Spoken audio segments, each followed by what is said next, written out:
미국 연준이 2025년 1월달에 기준금리를 동결했습니다. 사실상 금리를 내리다가 이제 금리를 더 이상 내리지 않는다라는 신호를 보인 거라고 봐야 되는데요. 2025년 3월에도 기준금리를 인하할 생각이 없는 걸로 보여집니다.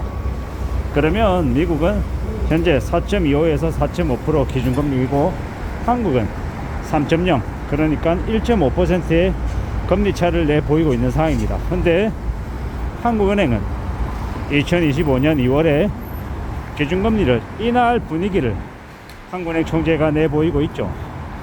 매우 우려스러운 결정이 될 것 같아 걱정이 많습니다. 왜냐?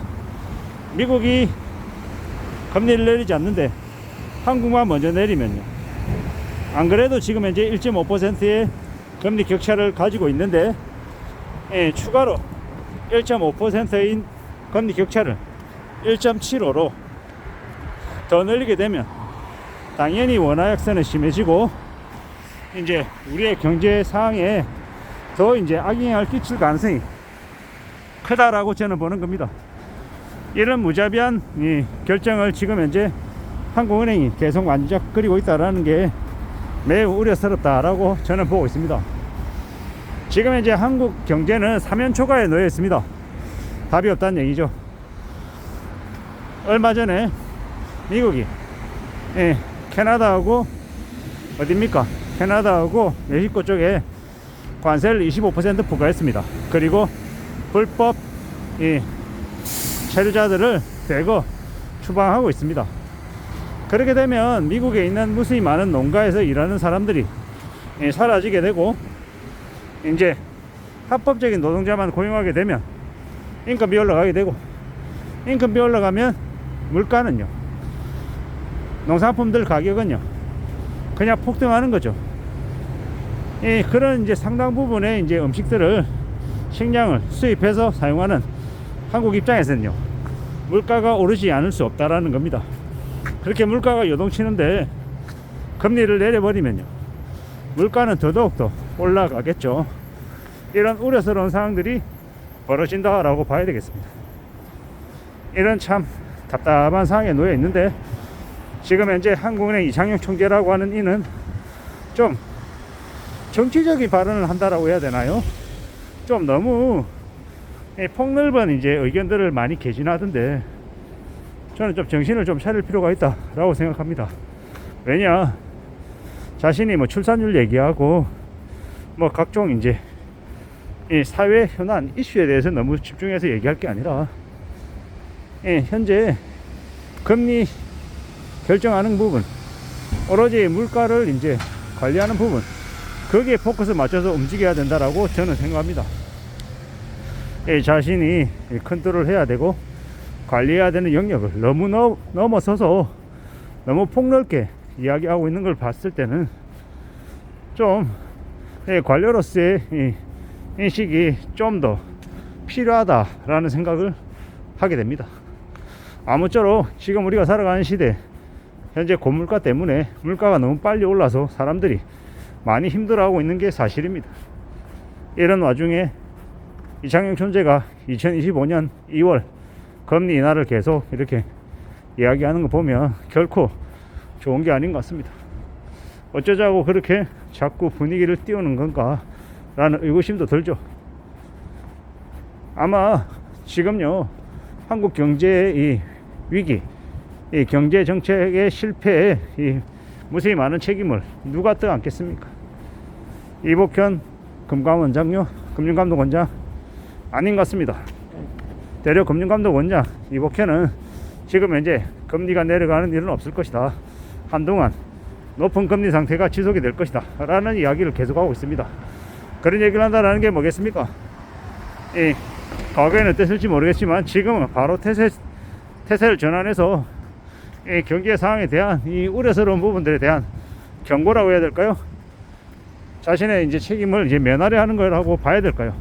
아무튼 지금 현재 상황이 매우 심상치 않음을 직접적으로 얘기하고 있습니다. 그에 반해 한국은행 이창용 총재는 좀 너무 우려스러운 행보들을 보이고 있는 것 같아서 좀 걱정이 된다라고 보는 겁니다. 앞으로 우리가 살아가는 시대 당분간은 강달러가 지속될 것 같습니다. 원화 약세가 심해지고요. 그로 인한 이제 충격을 고스란히 보통 사람들, 서민들이 다 떠안게 되는 것 같아 걱정입니다. 어떻게 살아가야 될지에 대한 생각도 더 많이 드는 거고요. 우리는 지금의 삶이 결코 수월하지 않음을 말로는 얘기하지만 머리로는 아직 못 느끼는 것 같습니다. 좀 더 심사숙고하고 좀 더 신중하게 살아갈 각오를 해야 되는 것 같습니다. 절대 쉽게 생각해서는 안 된다라는 겁니다. 지금은 많이 어렵다, 많이 우려스럽다라는 걸 잘 따져볼 필요가 있는 것 같습니다. 기준금리 인하가 만병통치약이 아닌데 기준금리 인하만 하면 경제가 살아나고 기업의 활동들이 활성화될 것처럼 분위기를 자꾸 몰아가는 것 같습니다. 그리고 연끌족들, 비투족들은 기준금리 인하가 되기만 하면 자신들의 금리가 부담하는 이제 이자 부담이 줄어들 거라고 기대하고 있는데 그런 일 없습니다. 가산금리 부과돼서 지금의 이자 부담으로, 대출 부담으로 힘들어하는 사람들이 이자 부담이 줄어드는 건 당장이 아니다. 최소 2년 반에서 3년 이후에나 대출 이자 부담이 줄어들 것이다 라고 봐야 되겠습니다. 그러면요, 그 사이에 벌어지는 일들은요 고스란히 이제 감당하며 살아가야 되는 거죠. 꽤 쉽지 않을 거다라고 생각하고 그에 따른 이제 행동들을 이제 고려해야 될 것 같습니다. 그러지 않고 마냥 이제 희망으로 돌리고 금방 나아질 거라고 기대하고 살면은 이 삶이 더 이제 궁지로 내몰릴 거다라고 예상합니다. 나아지고 있지 않는데 나아질 거야. 이제 이번 달만 기다리면, 한 두세 달만 기다리면 나아질 거야. 이렇게 이제 기대만 하다가 현실이 이제 나아지지 않는다라고 하면 되려 자포자기할 수도 있다라는 겁니다. 꽤나 요동치는 현실입니다. 지금 언제 어떻게 어떤 일이 벌어질지 모를 정도로 되게 살벌하고 예사롭지 않다라는 걸 명심해야 되겠습니다. 미국 트럼프가 당장은 멕시코와 캐나다의 관세를 부과했지만 25%요. 좀 더 시간이 지나면 우리 또한 이 관세 충격에 적용이 될 수 있다라고 생각해야 되겠습니다. 당장 캐나다와 멕시코의 공장을 가지고 미국에 수출하고 있는 무수히 많은 한국의 기업들이 지금 당장 동분서주하고 있다라는 이야기도 들립니다. 심상치 않은 상황을 예주시하고 있는 겁니다. 아무쪼록 안전하게 무탈하게 넘어가길 바라는데 그러기 어려울 것 같습니다. 이상입니다.